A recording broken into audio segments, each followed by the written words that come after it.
माँ का आखिरी कार्ड, सुनो दिल से की सच्ची कहानी। अरे राकी, ये कार्ड तूने कहाँ से चुराया है? पुलिस को फोन कर दूंगा।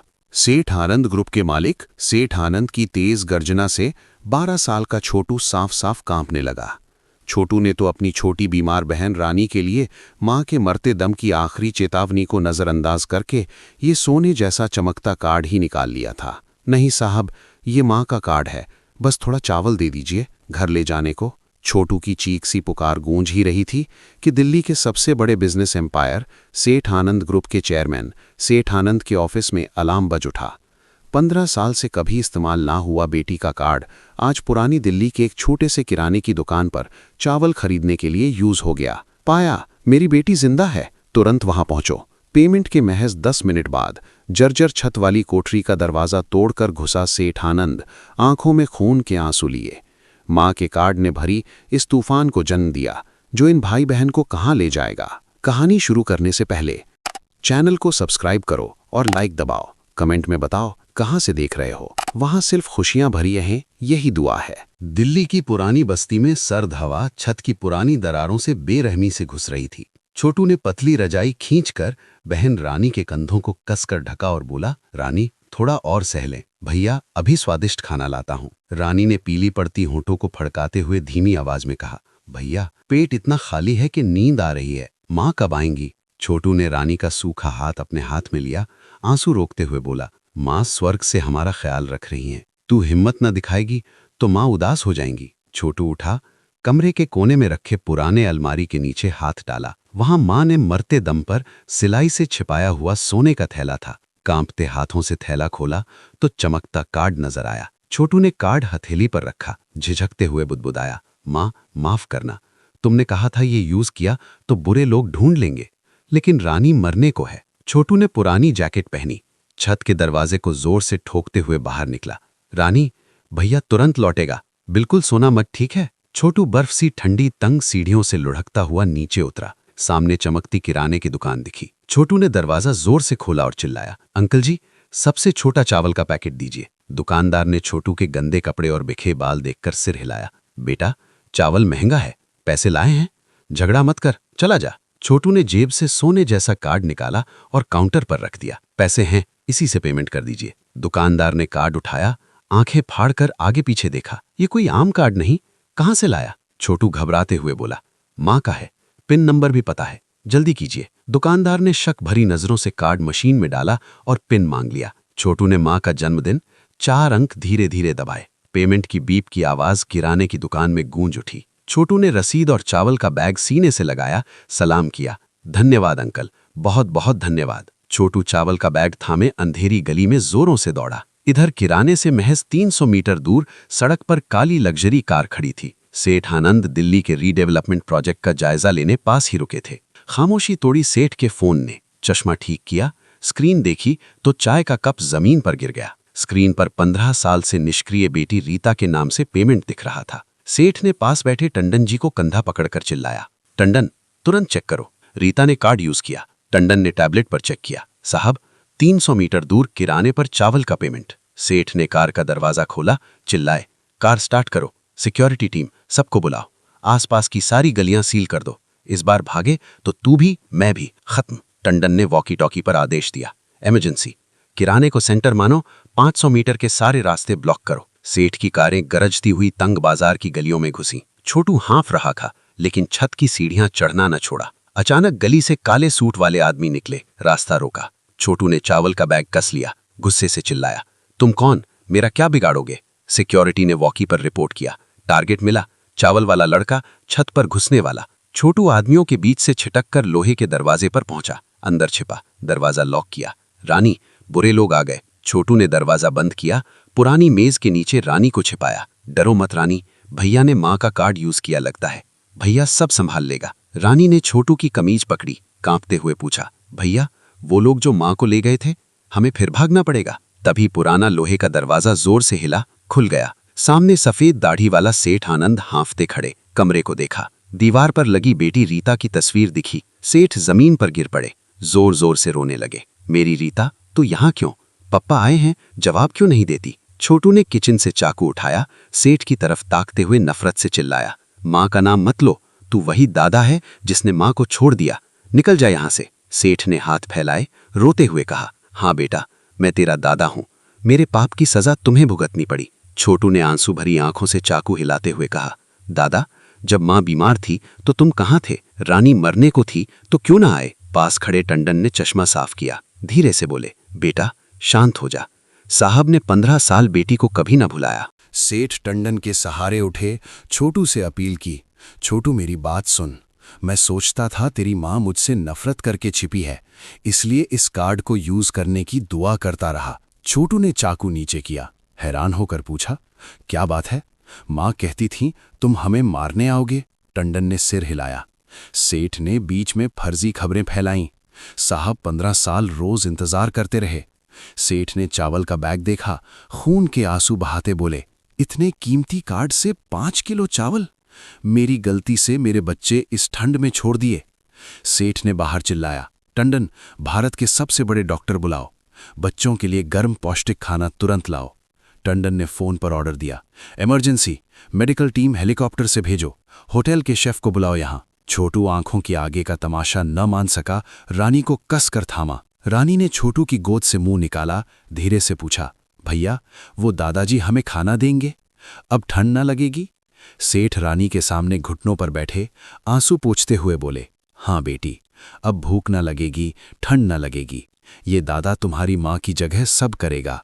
छोटू ने दादा की भीगी आंखें घूरते हुए पूछा, सच में हमें न छोड़ोगे? माँ की तरह अकेला न छोड़ोगे? सेठ ने छोटू का हाथ दोनों हाथों में लिया, जान पर वादा, तुम्हारा हाथ न छोड़ूंगा, जब तक माफ न करो जीवन भर रखूंगा। जर्जर छत वाली कोठरी में काले सूट वाले सिक्योरिटी वाले गर्म कंबल और खाने के डिब्बे लाते रहे।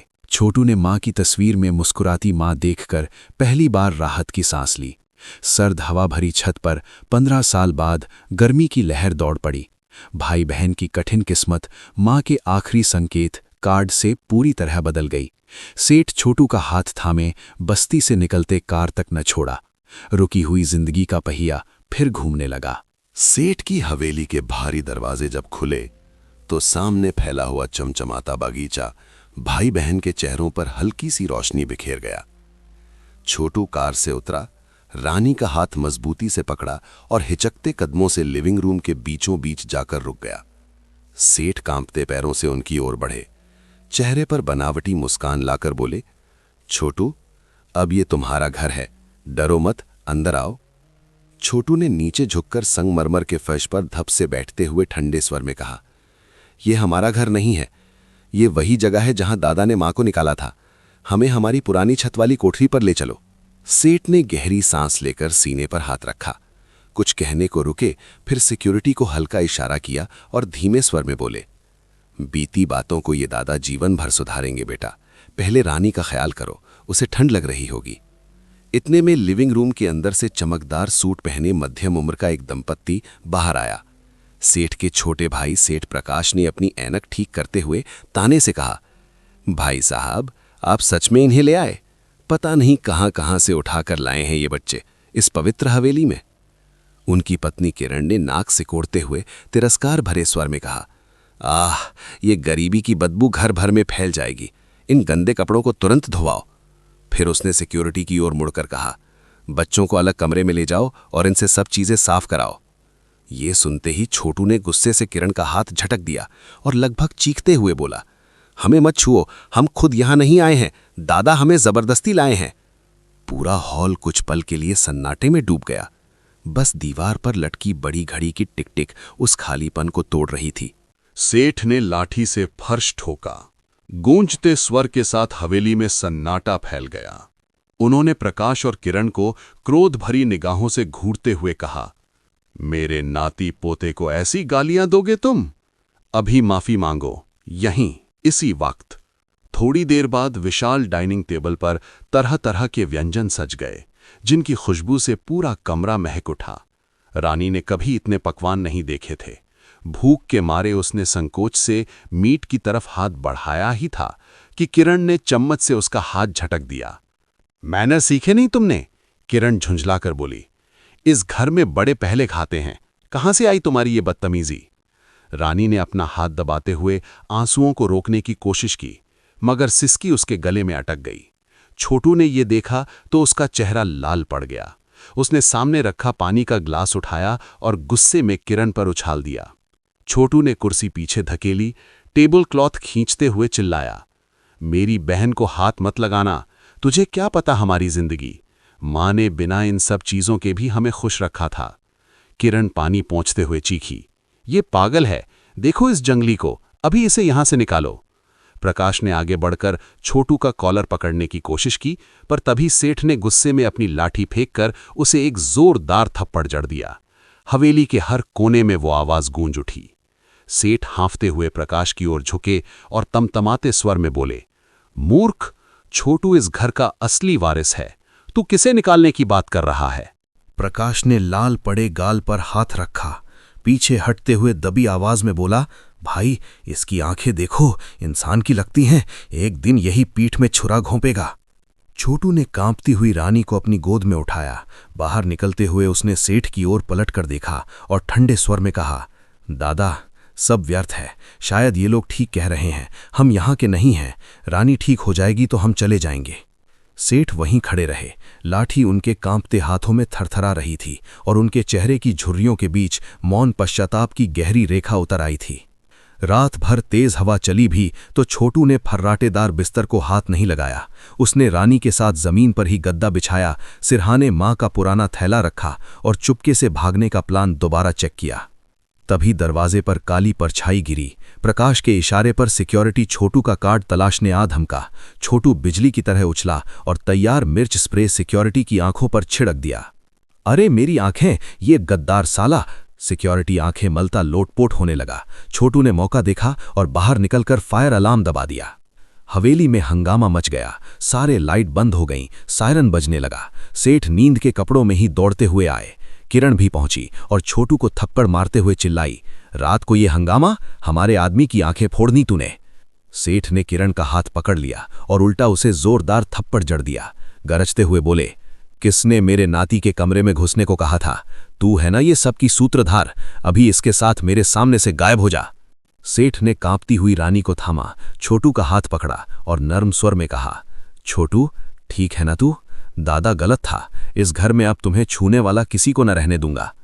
छोटू ने दादा का हाथ झटक दिया, आंसू बहाते चिल्लाया, झूठा, माँ को भी तो यूं ही बचाने को कहा था, फिर माँ को मरने क्यों दिया? सेठ के चेहरे पर बिजली चमक गई। वे ठिठक गए, जैसे पुराने जख्म फिर से हरे हो गए हों। हवेली का सन्नाटा अब छोटू की सिसकियों से गूंज रहा था। सुबह छोटू स्कूल जाते समय प्रकाश ने रानी को बगीचे में बुलाया। दादा की बुराई करते हुए चॉकलेट देते हुए बोला, रानी बेटी, तेरी माँ मरते वक्त दादा से बहुत नाराज थीं। दादा ने इलाज के पैसे न दिए तो माँ बीमार हुईं और धीरे धीरे मर गईं। रानी ने डरते डरते सिर हिलाया। तब प्रकाश ने उसके कान में फुसफुसाते हुए कहा, सब दादा की जिद थी, पापा को जल्दी मार दिया, माँ को छत पर मरने दिया, सब दादा की वजह से हुआ। रानी ये सुनकर कांप गई, उसके चेहरे का रंग उड़ गया। वो चुप हो गई और आंखें नीची कर लीं। शाम को जब छोटू स्कूल से लौटा तो रानी ने कोई जवाब न दिया। उसके चेहरे पर बीमारी के लक्षण साफ दिख रहे थे, बुखार, कमजोरी और उदासी। छोटू घबरा गया और सीधा प्रकाश के कमरे में दौड़ पड़ा। उसने प्रकाश का कॉलर पकड़ लिया और गुस्से से कांपते स्वर में बोला, मेरी रानी को क्या किया तूने? क्या बोला जो ये अचानक हो गई? प्रकाश ने मुस्कुराते हुए कॉलर से हाथ छुड़ाया और ताने से बोला, सच तो सुनना ही पड़ेगा एक ना एक दिन छोटू, तेरी दादा ने ही सब तबाह किया है। बगीचे की हवा अब ठंडी पड़ रही थी, लेकिन छोटू के दिल में आग भड़क चुकी थी। प्रकाश ने हंसकर छोटू का हाथ छुड़ाया और ताने से बोला, सच ही तो बोला ना, माँ को मारने वाला दादा है। छोटू गुस्से से भरा हुआ दादा के पास से गुजरा। तभी माँ के थैले में रखी पुरानी चाबी की याद आई। उसने चुपके से तहखाने की ओर रुख किया, जहां शेल्फ पर धूल भरी दीवार में एक छोटा सेफ मिला। छोटू ने कांपते हाथों से चाबी घुमाई, दरवाजा खुल गया। अंदर रीता के नाम की पुरानी फाइलें और खातेदारी के कागजात पड़े थे। पढ़ते पढ़ते छोटू के हाथ कांपने लगे। ये तो सबूत है, उसने मन ही मन कहा। फाइलों से साफ पता चला कि प्रकाश ने ही माँ को हवेली से निकाला था और दादा के सारे पैसे हड़प लिए थे। पीछे किसी की हलचल सुनाई दी। छोटू ने जल्दी से फाइलें छिपा लीं और पलट कर देखा। हवेली के माली साहब जी जूतों में कीचड़ लगाए खड़े थे।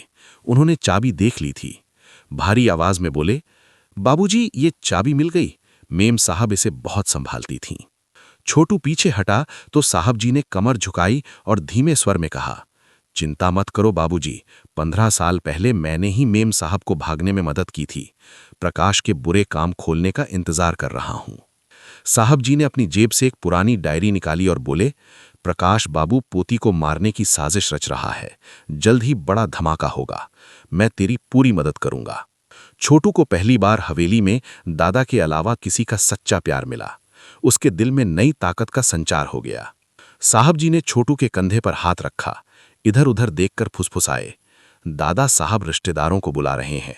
वो वक्त हमला बोलना, लेकिन प्रकाश चुप न बैठेगा। छोटू ने फाइलें कसकर पकड़ी। मां का कार्ड याद किया। अब कुल का उत्तराधिकार युद्ध में छोटू बहन को बचाने की आखिरी जंग की तैयारी करने लगा। छोटू भारी कदमों से रानी के पास लौटा। ठंडे दिल को गरमाया उसने अपनी बहन को गले लगाकर और साहस की कहानी सुनाकर। हवेली के ऊपर काला बादल मंडरा रहा था। छोटू अब भागने वाला मासूम बच्चा न रहा, सच उजागर करने वाला योद्धा बन गया। सेठ के स्टडी रूम में देर रात सेठ और प्रकाश की फुसफुसाहट पूरे घर को चीर रही थी। छोटू ने खिड़की से साहब जी से आंखें मिलाईं, सिर हिलाया और दरवाजा लॉक कर लिया। ये अब छत की पुरानी कोठरी ना रही, छोटू की जीत की जंग का मैदान बन गई थी। सेठ ने भाई बहन को अपना वारिस घोषित करने के 1 हफ्ते बाद सुबह साहब जी ने खिड़की से पुकारा, बाबूजी, अब वक्त आ गया। प्रकाश हरकत में आ गया है। छोटू ने रानी को चादर से अच्छी तरह ढका। साहब जी के पीछे पीछे सेठ के स्टडी के पीछे बने गुप्त रास्ते में छिप गया। दीवार पार प्रकाश अजनबी विदेशियों से बातें कर रहा था। प्रकाश ने शराब का घूंट लिया, हंसा और बोला, भाई को जल्द बूढ़े घर भेज दूंगा, बच्चे विदेश भेज दूंगा, कहीं गुमशुदा हो जाएंगे। विदेशी ने कागज थमाए और कहा, सुबह ग्रुप के सारे शेयर हमें दे दो, बच्चों की चिंता मत करो। छोटू ने फोन निकालकर रिकॉर्डिंग शुरू कर दी। साहब जी को देखा और फुसफुसाया, वो दादा, हम सबको मार डालेंगे ना? साहब जी ने उसका कंधा दबाया। तभी प्रकाश का सेक्रेटरी गुप्त दरवाजा खोलकर छोटू को पकड़ लिया। ये चूहा यहां? प्रकाश ने घूमकर छोटू को देखा, उसे जोर से पीटा और फोन छीन लिया। चीखा, चोर सुन रहा था, आज तेरी लाश गाड़ दूंगा। छोटू ने मुंह से खून बहाते हुए प्रकाश पर थूक दिया और चिल्लाया, मां को हवेली से निकाला, दादा को मारना चाहता है, तू इंसान है या राक्षस? प्रकाश ने सेक्रेटरी को इशारा किया। वो रानी को खींच लाया। रानी नींद से जागकर रोई, भैया डर लग रहा है, ये मुझे खींच रहे हैं, भैया बचा लो। साहब जी ने जेब से बंदूक निकाली और आदमियों को रोका। प्रकाश चीखा, रुको, मेम साहब को सोचो। साहब जी ने रास्ता साफ किया। छोटू रानी को गोद में लेकर पीछे के दरवाजे की ओर दौड़ा। भैया, साहब जी को साथ ले चलो। साहब जी ने सिक्योरिटी को रोका और बोले, पहाड़ की तरफ भगो, जहां पर चर्च की घंटी सुनाई दे वहीं रुको, जल्दी। छोटू ने रानी को पीठ पर उठाया, आंसू बहाते जंगल वाली राह पर भागा। भटकते भाई बहन के आगे पुराना मंदिर दिखा। अंधे बाबाजी लाठी थामे बाहर निकले। बाबा ने हवा की तरफ मुस्कुराते पूछा, रीता के बच्चे हो ना? मां मरते वक्त रोज यहां भेजने की दुआ करती। छोटू बाबा के पैरों पे गिर पड़ा, हांफते हांफते रोया, बाबा जी, मां को जानते हो, क्यों यहां भेजा? बाबा ने छोटू का सिर सहलाया, जेब से पीले लिफाफे निकाले और बोले, ये तेरी मां ने सेठ को लिखे थे, प्रकाश ने सब चुरा लिए थे, मैंने चुपके से निकाले। छोटू ने पत्र पढ़े। पढ़ते पढ़ते जमीन पर गिर पड़ा। मां दादा से नफरत ना करती, डर से झूठ बोलती रहीं। इधर हवेली में सेठ सीने पर हाथ रखकर गिर पड़े। प्रकाश उनके पास झुका, हंसा और फुसफुसाया, भाई, चाय में जहर मिला दिया, अब कंपनी पूरी मेरी हो जाएगी। किरण दौड़कर आई, सेठ की जेब से कुंजी निकाली और बोली, बच्चे? साहब जी ने भगा दिए। प्रकाश ने सेठ का गला दबाया और कहा, चिंता मत करो, जंगल में छिपे भी मेरे हाथ में हैं। मंदिर में प्रकाश के गुंडे घुस आए, मशालें फेंकी, पूरा मंदिर आग में लपट उठा। छोटू रानी को थामे पीछे के भंवर में फंस गया। गुंडे चाकू निकाल लिए तो छोटू ने रानी की आंखें बंद कर दीं। रानी ने फुसफुसाया, भैया पर भरोसा रख, मां बचा लेगी। छोटू ने बाबा से मिला माइक्रो कार्ड मुंह में डाल लिया, रानी को कसकर थामा और काली नदी में कूद पड़ा। गुंडे नीचे झांके और बोले, इतनी ऊंचाई से लाश ना मिलेगी, सेठ को बोलो काम हो गया। ठंडे पानी में बहते हुए छोटू ने रानी का हाथ एक पल भी न छोड़ा। माँ की आखिरी मुस्कान और दादा की पुकार दिमाग में घूम रही थी। नदी किनारे मछली पकड़ते बूढ़े ने बच्चों को देखा, लाठी फेंकी और चिल्लाया, अरे बाई, जल्दी आओ, बच्चे मर रहे हैं।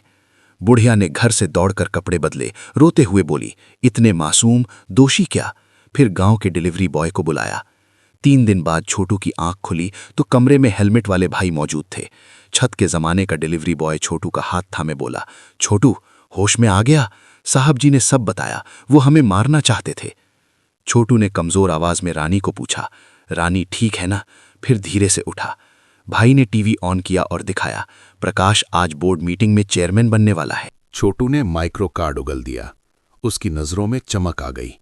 दादा को मारने का सबूत इसमें है। भाई, बचाओ हमें। डिलीवरी बॉय ने बाइक स्टार्ट की और बोला, चिंता मत करो, हम बस्ती वालों की यारी है, बोर्ड तक रास्ता बनाएंगे। छोटू ने हेलमेट पहना, मां का कार्ड जेब में छिपाया। सेठ आनंद ग्रुप हेडक्वार्टर के आगे प्रदर्शनकारी इकट्ठे हो गए। सैकड़ों डिलीवरी बाइकें गरज कर मुख्य द्वार तोड़ दिया। छोटू ने पीछे बैठे भाई की बाइक से उतरकर बैक डोर पर सिक्योरिटी से चिल्लाया, हटो, ये कार्ड नजर नहीं आता, मैं घर का असली वारिस हूं, दरवाजा खोलो। कार्ड का सिग्नल गया, दरवाजा खुल गया। छोटू ने पसीना और आंसू पोंछा, 60वीं मंजिल की मीटिंग रूम की ओर सीढ़ियां चढ़ने लगा। पैर लड़खड़ा रहे थे, सांस फूल रही थी, लेकिन दिल में आग जल रही थी। मां, देखो, बुरे लोगों को सबक सिखाऊंगा, दादा को बचाऊंगा। छोटू के कदम आखिरकार मीटिंग रूम पर पहुंचे। अंदर से प्रकाश की चीख सुनाई दी। छोटू ने छत से लाई हिम्मत से दरवाजा लात मारा और अंदर घुस गया। सब हैरान रह गए। प्रकाश का चेहरा पीला पड़ गया। छोटू ने माइक्रो कार्ड ऊंचा किया और चिल्लाया, सेठ प्रकाश, तू आज खत्म हो गया, दादा को मारने की सजा भुगतेगा। कमरे में प्रकाश की रिकॉर्डिंग गूंजने लगी। उलटफेर शुरू हो गया। प्रकाश चीखा, सेक्रेटरी, इसे पकड़ो। लेकिन पुलिस पीछे से घुस आई। छोटू ने सेठ का व्हील चेयर देखा, उनके घुटनों पर बैठ गया और बोला, दादा, माफ करना, अब मैं बचाऊंगा, घर चलें। सेठ ने कांपते हाथ से छोटू का सिर सहलाया, आंखें खोली। छोटू दादा की गोद में फूट फूट कर रोया। छिपा सच बाहर आ गया। छत के लड़के की बड़ी जंग जीतने लगी। बोर्ड मीटिंग की घंटी गूंजी। छोटू ने पार्किंग में साहब जी से मुलाकात की। साहब जी ने कंधा पकड़ा और पूछा, बाबूजी, ठीक हो? छोटू ने उनका हाथ थामा और बोला, साहब जी, दादा बोर्ड में है, प्रकाश क्या करेगा? साहब जी ने लिफाफा थमाया और बोला, दादा अस्पताल में कोमा में है, ये ब्लड रिपोर्ट है, जहर की पुष्टि, हमारा आखिरी हथियार। छोटू ने लिफाफा छिपाया और बोला, धन्यवाद, मां की तरह हार न मानूंगा। साहब जी ने सिक्योरिटी को रोका। छोटू दौड़ा। भाई लोग द्वार संभाले हुए थे। छोटू ने डिलीवरी बॉय से चिल्लाया, भाई, लाइव स्ट्रीमिंग शुरू करो। भाई ने कैमरा ऊंचा किया। लाखों लोग देख रहे हैं, रास्ता सील है, सीधा भग। छोटू ने सीढ़ियां चढ़ी, 60वीं मंजिल पर पहुंचा। सिक्योरिटी ने रोका, यहां मत आओ। छोटू ने मां का चमकता कार्ड दिखाया। ये क्या? ग्रुप का टॉप कार्ड, इमरजेंसी एक्सेस। दरवाजा न खोला तो सबकी नौकरी गई। मशीन बीप की, सिक्योरिटी ऑफ हो गई। छोटू ने दरवाजा लात मारा और अंदर घुस गया। प्रकाश कागज साइन कर रहा था कि छोटू के आने से उसकी कलम गिर गई। वो चीखा, तू मरा न था, भूत बना फिर आ गया। छोटू ने ब्लड रिपोर्ट फेंक दी और बोला, प्रकाश, दादा को जहर देने का सबूत, अपने गंदे हाथ हटा ले। प्रकाश ने सेक्रेटरी को बुलाया, ये फर्जी है, इसे खींचो बाहर। छोटू ने लाइव कैमरा दिखाया। लाखों लोग देख रहे हैं। मां के पत्र चुराए, दादा को बेवकूफ बनाया। बड़े स्क्रीन पर साहब जी की मदद से वीडियो चल गया। बोर्ड मेंबर्स चिल्लाए, प्रकाश, ये क्या? भाई को धोखा दिया तूने। पुलिस ने प्रकाश को पकड़ लिया। छोटू ने ठंडे स्वर में कहा, तू खत्म हो गया। मां की तकलीफ, दादा का दर्द, तू जिंदगी भर भुगतेगा। प्रकाश ने थूकते हुए कहा, बाहर आया तो भाई बहन को चीर दूंगा। छोटू ने घूरा, सपना मत देख, सबूत दूंगा, तू जिंदगी भर सड़ेगा। कमरा खामोश हो गया। छोटू गिर पड़ा, कार्ड को सीने से लगा लिया। फिर पेटी कार से दादा के अस्पताल दौड़ा। आईसीयू में सेठ ऑक्सीजन मास्क पर थे। छोटू ने उनका हाथ थामा, रोया, दादा, छोटू है, बुरे लोग पकड़े गए, आंखें खोलो। साहब जी की मेडिकल टीम ने कंधा थपथपाया, जल्द होश आएगा। सेठ ने आंखें खोली, छोटू, तू आया, अच्छा किया। छोटू दादा के सीने पर मुंह रख रोया। सपना ना हो, अब छत पर ना लौटना पड़ेगा। सेठ ने आंसू पूछे। माफ करना बेटा, अब हाथ ना छोड़ूंगा।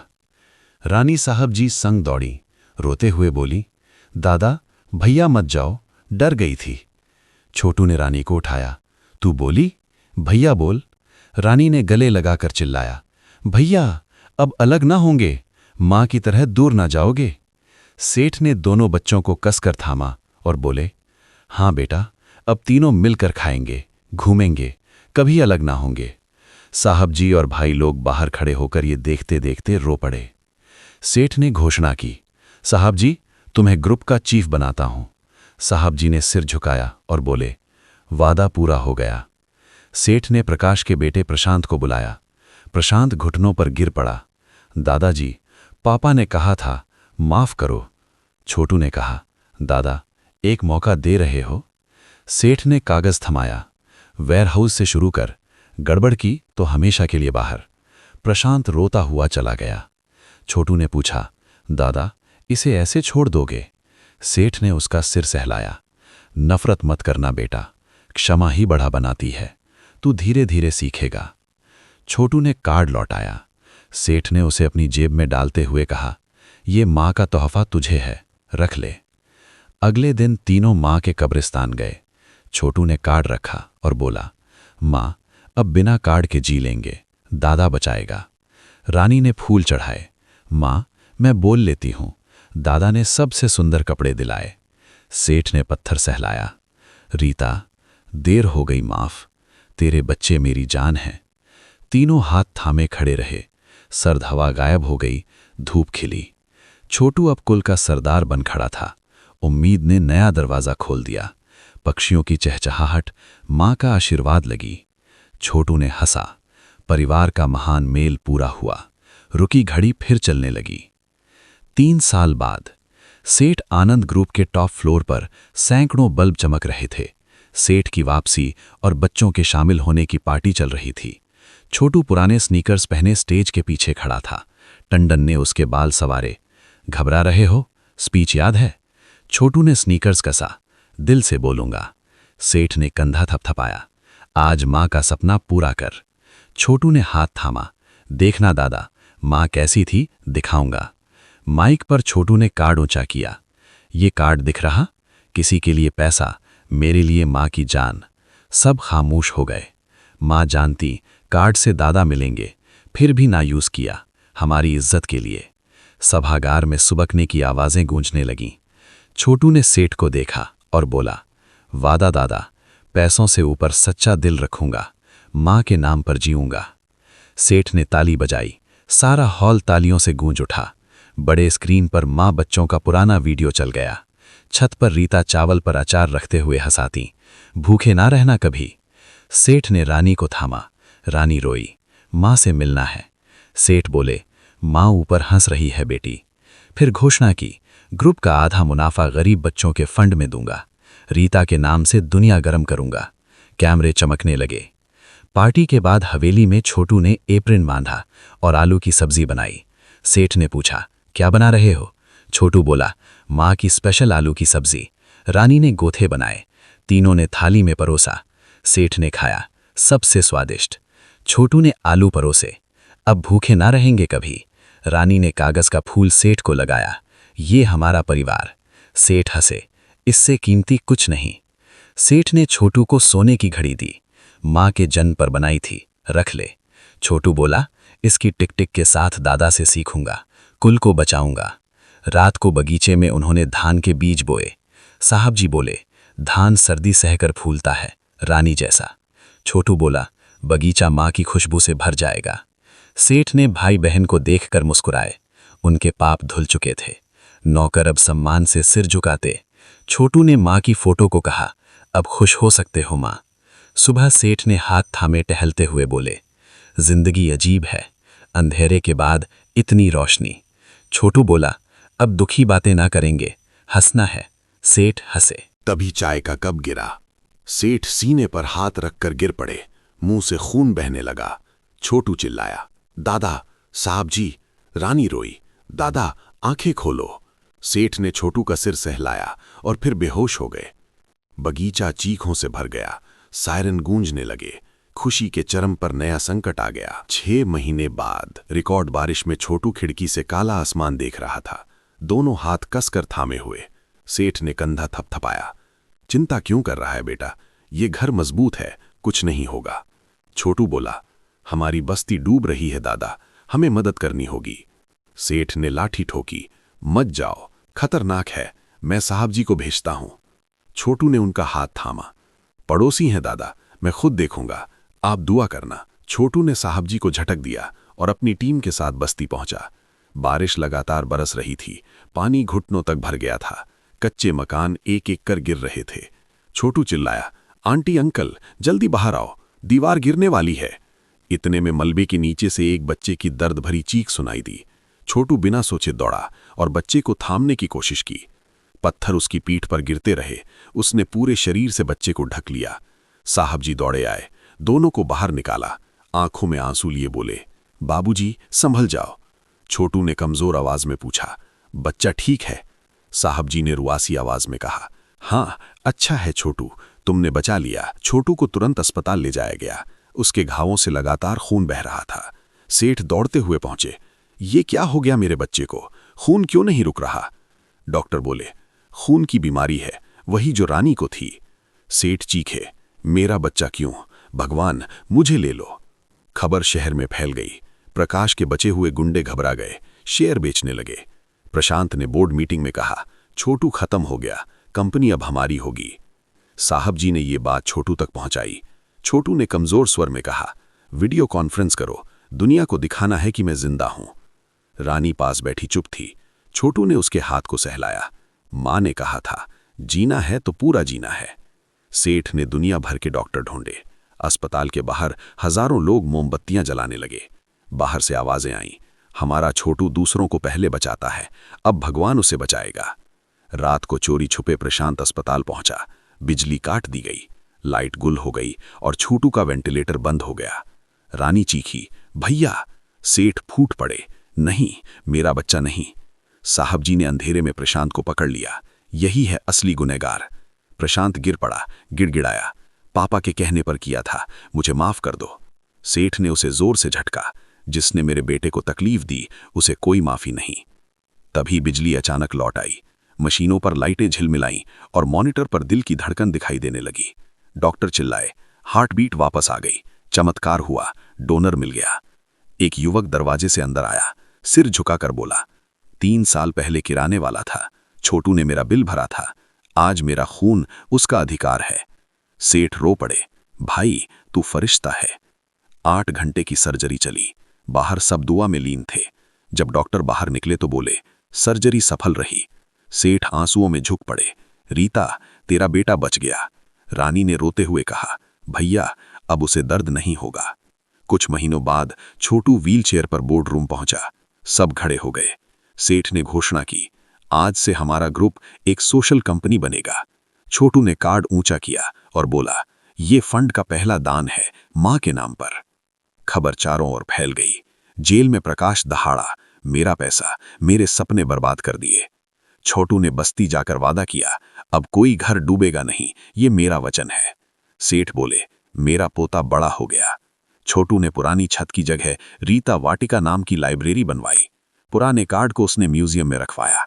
वो बोला, यही चमत्कार की चाबी है, हार मत मानो, भले दुनिया बुझ जाए। 3 साल बाद छोटू अब कंपनी का स्ट्रैटेजी हेड बन चुका था। रिपोर्ट पढ़ते हुए मुस्कुराया। सब बच्चों को दूध पहुंच गया। टंडन आए और बोले, दादा इंतजार कर रहे हैं, आज रानी का पहला एग्जीबिशन है। छोटू खेत में पहुंचा। सेठ पुराने पेड़ के नीचे बैठे मुस्कुरा रहे थे। सेठ बोले, अच्छा लग रहा है बेटा, अब खेत भी जैसे हरा हो गया। छोटू ने पूछा, खुश होना दादा?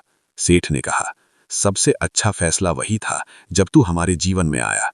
गैलरी में रानी की पेंटिंग छत की रोशनी प्रदर्शित हुई।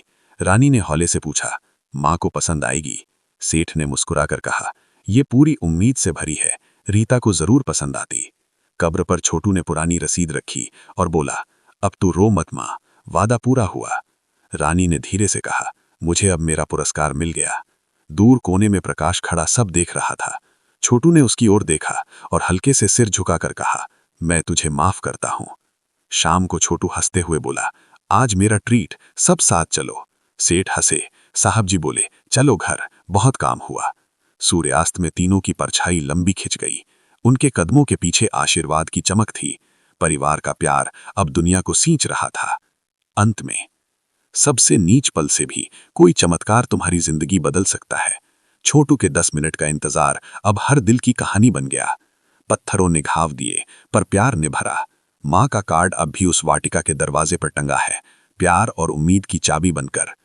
कठिन सर्दी में भी अगर दिल सच्चा हो तो माफी और प्रेम ही सबसे बड़ी ताकत है। सेठ को अंत में सच्ची खुशी सब्जी, मिट्टी और अपने परिवार में मिली। तुम्हारे दिल में भी कोई चेहरा है, आज उसी का हाथ थाम लो। अगर पूरी कहानी सुनी तो सुना कमेंट करो। धन्यवाद।